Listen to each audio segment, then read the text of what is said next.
pertemuan ke-7 ya dari rentetan 14 kali pertemuan. Nah, di pertemuan ke-7 ini adalah merupakan hasil proposal yang adik-adik sampaikan pada kesempatan di malam hari ini. Nah, nanti dari proposal ini akan menjadikan sebagai pengganti ujian tensimeter. Nah, seperti apa yang akan disampaikan oleh rekan kita yang produknya yang akan coba dibuat adalah Mocktail Bike. Kita dengarkan rekan kita yang disampaikan oleh Alimon, Chandra dan CS. Seperti apa? Kita dengarkan dengan baik. Silakan untuk menyampaikan proposalnya. Terima kasih. Selamat malam semuanya. Kami dari kelompok Mocktail Bike. Sebelum kita masuki proyek bisnis kami, kenalkan dulu, nama saya Jackson dan ini rekan saya Vincent, Alimon, Chandra, Pasono. Oke.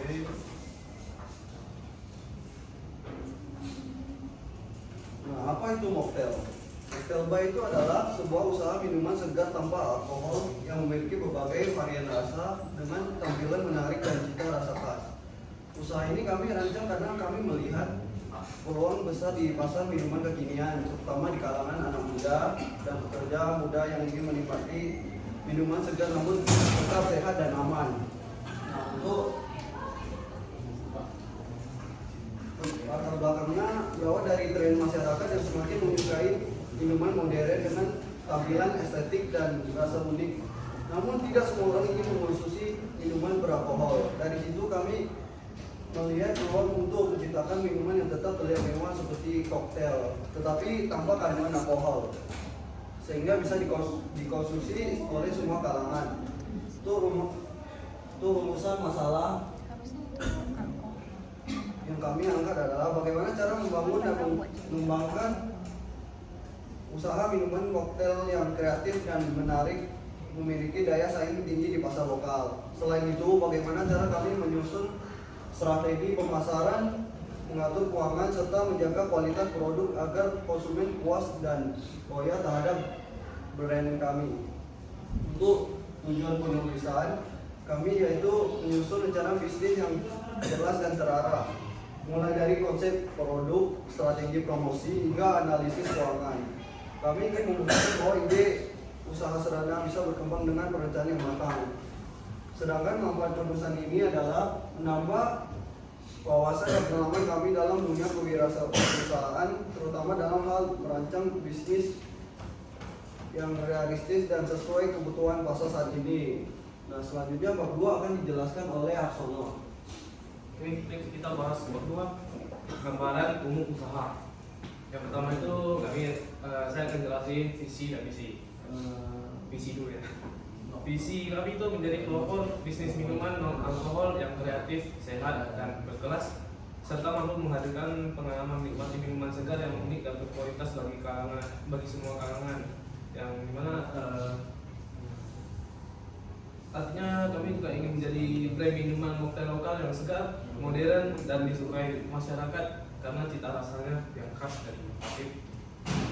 Sedangkan misi kami yang pertama menghadirkan berbagai varian mocktail dengan cita rasa yang inovatif dan menggunakan bahan alami yang berkualitas tinggi. Lalu membangun mitra merek Mocktail Bay sebagai tempat yang nyaman, modern dan ramah bagi pelanggan. Nextnya, memberikan pelayanan terbaik dengan mengutamakan kepuasan dan kenyamanan konsumen. Lalu mendorong gaya hidup sehat melalui penyediaan minuman tanpa alkohol yang tetap menarik dan menyegarkan. Dan yang terakhir, mengembangkan bisnis setara berkelanjutan dengan menjaga kualitas, kreativitas, serta tanggung jawab terhadap lingkungan. Lalu struktur organisasinya yang pertama bisa kita lihat. Itu ada pemimpin kami, Vincent Budiman.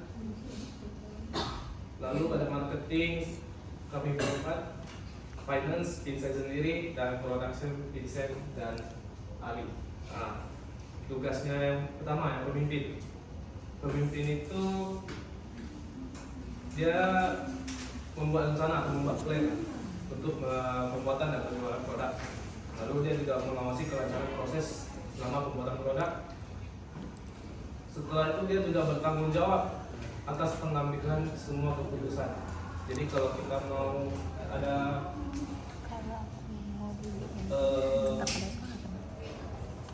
kita mau mengusulkan suatu ide atau apa, semua harus atas persetujuan dia juga karena itu sekarangnya. Lalu menganalisis tren pasar. Habis itu nextnya marketing. Marketing itu menguasai produk yang dibuat. Nah itu maksudnya kayak kita harus kenal juga produk ini apa saja gitu buat dipasarkan. Habis itu melakukan pemasaran produk di media sosial juga. Setelah itu menentukan target pasar yang tepat dan memasarkan produk sesuai target pasar. Nextnya ada finance. Finance itu dia mencatat seluruh pengeluaran untuk produksi dan dia juga melakukan analisis terhadap kemungkinan jumlah laba yang dapat diperoleh. Dia juga melakukan analisis pasar, penjualan bahan baku, pembuatan produk dan menentukan batas pengeluaran biaya terhadap produk. Habis itu production, dia membandingkan harga dan kualitas bahan baku, melakukan pembelian dan pengumpulan bahan baku, mengolah bahan baku menjadi produk, mengemas produk untuk siap dijual. Lalu nextnya ada analisis SWOT. Yang pertama itu strength atau kekuatan. Mocktails Bay memiliki ciri khas dan keunikan tersendiri sehingga belum banyak produk yang serupa menjadi pesaing langsung di pasaran. Proses pembuatan mudah dan bahan baku terjangkau serta mudah didapat membuat Mocktails Bay berpotensi memberikan keuntungan yang tinggi dengan proses produksi yang sederhana. Mengutamakan bahan berkualitas tanpa tambahan pemanis buatan maupun pengawet, sehingga cita rasa dan mutu produk lebih terjaga bagi konsumen. Perpaduan rasa asam, manis sangat cocok disajikan dingin, sehingga menjadi minuman yang menyegarkan dan pas untuk daerah beriklim tropis seperti Kota Batam ini. Nextnya weakness atau kelemahan. Kelemahannya yang pertama karena tidak memiliki bahan pengawet. Daya tahan Mocktails Bay relatif singkat, jadi dia nggak bisa tahan 3 hari ke atas. Dia itu paling lama itu mungkin sekitar 2-3 hari setelah diproduksi, itu pun harus disimpan di kulkas lagi. Yang kedua itu fluktuasi harga bahan baku menjadi tantangan bagi produksi karena Mocktails Bay tetap ingin mempertahankan kualitasnya dengan harga yang terjangkau. Kenaikan harga bahan seperti tasty peach, sirup dan 1883 blue curacao sirup dapat mempengaruhi harga jual produk. Yang ketiga, opportunities atau peluang.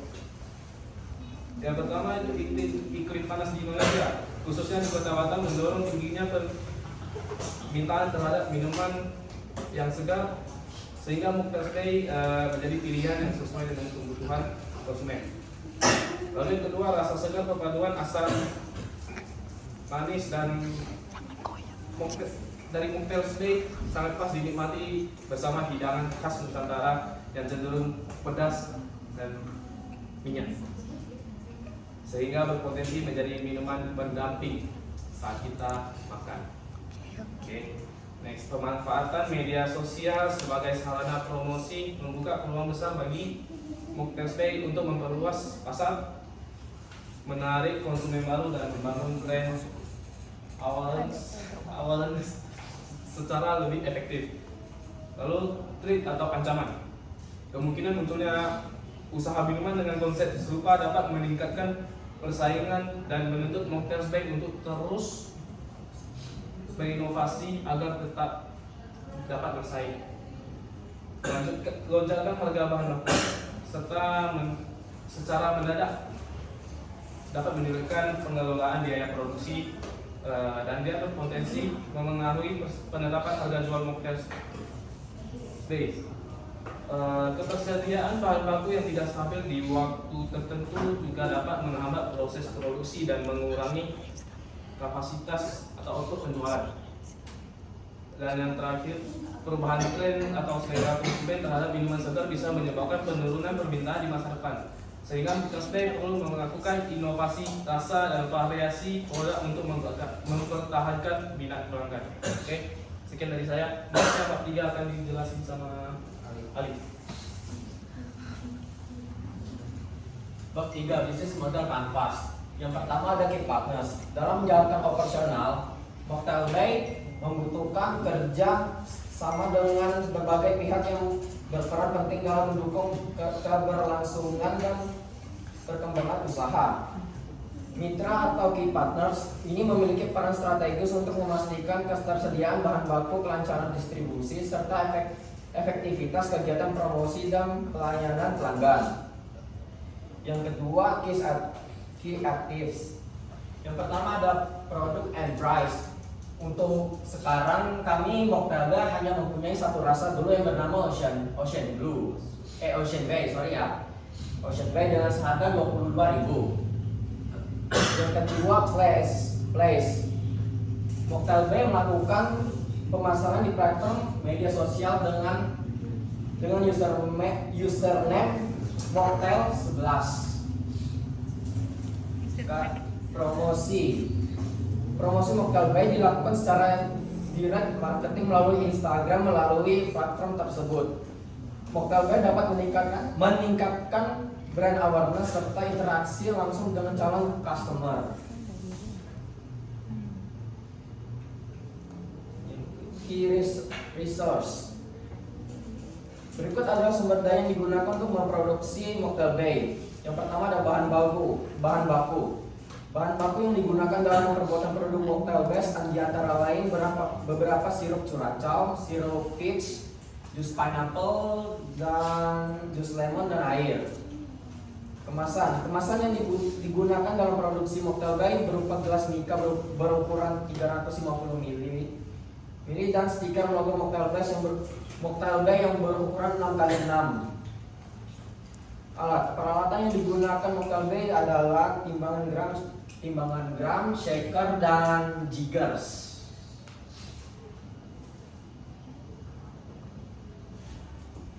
Value proposition. Mocktail Bay hadir dengan konsep minuman non-alkohol yang tidak hanya menyegarkan, tetapi juga memiliki cita rasa dan tampilan yang unik. Nilai utama yang ditawarkan kepada pelanggan adalah pengalaman menikmati minuman dengan kualitas premium, rasa yang seimbang, dan penyajian yang menarik secara visual. Keunggulan utama produk Mocktail Bay adalah terletak pada racikan bahan-bahan pilihan seperti sirup curacao, sirup peach, jus lemon, dan jus pineapple yang dikombinasikan dengan takaran tepat untuk menghasilkan rasa manis, asam, dan segar dalam satu sajian. Dan selanjutnya ada customer relationship. Karena ini saat ini Mocktail Bay masih menawarkan satu varian minuman, hubungan dengan pelanggan difokuskan pada pelayanan yang ramah, responsif, agar tercipta kesan pertama yang baik. Habis itu lalu ada channel. Dalam menjalankan kegiatan pemasaran dan distribusi, Mocktail Bay hanya menggunakan satu saluran utama, yaitu pelayanan antara lain oleh tim. Pemesanan dapat dilakukan melalui media sosial seperti Instagram dan WhatsApp, di mana pelanggan bisa dapat melihat informasi produk serta tampilan minuman yang menarik. Lalu berikutnya ada customer segment. Target utama pelanggan Mocktail Bay adalah masyarakat muda yang menyukai minuman segar dan tampilan menarik dan rasa yang unik. Segmen ini meliputi remaja, mahasiswa, serta pekerja muda mencari alternatif minuman tanpa alkohol. Minuman tetap memiliki citra rasa premium dan modern. Selain itu, pelanggan yang peduli pada gaya hidup sehat juga menjadi sangat penting karena produk kami menggunakan bahan alami seperti jus lemon, jus nanas, dan sirup buah pilihan. Lalu berikutnya akan dijelaskan oleh rekan saya, Vincent Budiman. Selanjutnya ada cost struktur. Di sini ada biayanya, ada dua, variabel dan biaya tetap. Yang dia variabel ada 9, di sini ada jus lemon, jus pineapple, sirup seracau, sirup peach, sirup citrus, ada paprika, ada sekilar logo, ada pipet, ada es batu. Total ada 9. Di jus lemonnya kami udah beli 3, di sini seharga 27.500.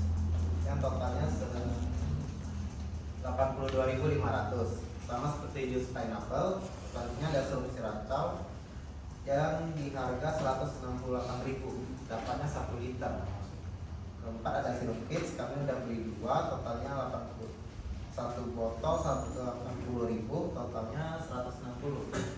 Yang kelima ada bulu citrus, sama 1 botol 80.000. Kedua ada gelas suka, dia belinya 2, 150 gelas seharga 35.000. Jadi beli 2 ada 70.000. Stiker logo totalnya 60.000. Tiket 11.000, sama es batu juga 11.000. Total biaya variabelnya di 720.000 dengan biaya variabel per biji 7.250 perak. Selanjutnya ada biaya tetap, di sini ada 4: timbangan, stiker, jiggers, kantong plastik. Di sini papannya udah tersedia. Selanjutnya ada 3 target produksi. Untuk target produksi PO1 ada 25, biaya variabel per produk ada 7.250 perak. Di total biayanya ada 181.250 perak, sama seperti biaya OPO kedua. Totalnya ada di biaya produksinya, target produksi ada 50, biaya variabel per produk ada 14.500, biaya total biaya variabel per PO ada 362.500. Di rencana modal usaha ada biaya tetapnya 0, biaya variabel 725.000, total modal yang dibutuhkan 725.000, jumlah saham 4, harga saham per lembarnya 181.000. Total modal yang diterima ada 725.000. Di sini break even pointnya harga rata-rata per unit 22.000, harga variabel per unit 14.500. Untuk biaya tetapnya tidak ada, kami di titik baliknya ada di 33 gelas. Terus ada perkiraan laba usaha. Target penjualan di PO1 ada 25 dan di PO2 ada 25, totalnya 50. Pendapatan di PO1 550.000, di PO2 ada 550.000, totalnya 1.100.000. Biaya total per PO di PO1 0 dan PO2 juga 0. Biaya variabel per PO ada 181.250, PO2 juga sama, yang totalnya 362.500. Tambang bersih kami di PO1 360.000 dan PO2 368.000, totalnya 737.500. Di bagian bab 4 ada penutupnya, ini jadwal kegiatan. Jadi kegiatan pertama dan kedua kami masih membuat rencana, 3, 4, 5, 6 kami sudah membuat proposal, dan kegiatan ke-7 kami sudah presentasi proposal proyek. Di 4.2 evaluasi rencana, 15 Oktober kami membuat logo, 17 Oktober pembelian barang produksi, 23-nya pembuatan produk, 24-nya pembagian produk ke customer.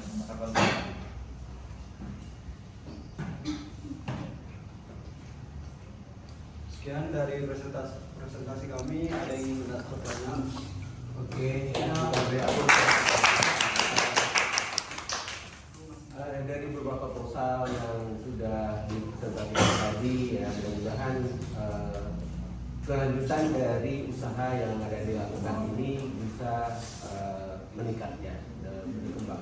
Nah, peningkatan dan berkembang itu tentunya tidak lain adalah bagaimana usaha kita memasarkan produk kita tersebut. Dan itu akan menjadi tugas di pertemuan ke-14 nanti. Ya, adik-adik harus membuat dalam bentuk konten bagaimana untuk memasarkan produk yang sudah dibuat proposal ini. Ya, harapan kita ini bisa lebih meningkat lagi. Oke, demikian untuk pertemuan kita yang ketujuh dari pengganti ujian tengah semester yang membuat proposal ini sudah berjalan sukses. Harapan kita bisa sukses lagi ke depannya supaya dapat menambah income sampingan dari kita masing-masing.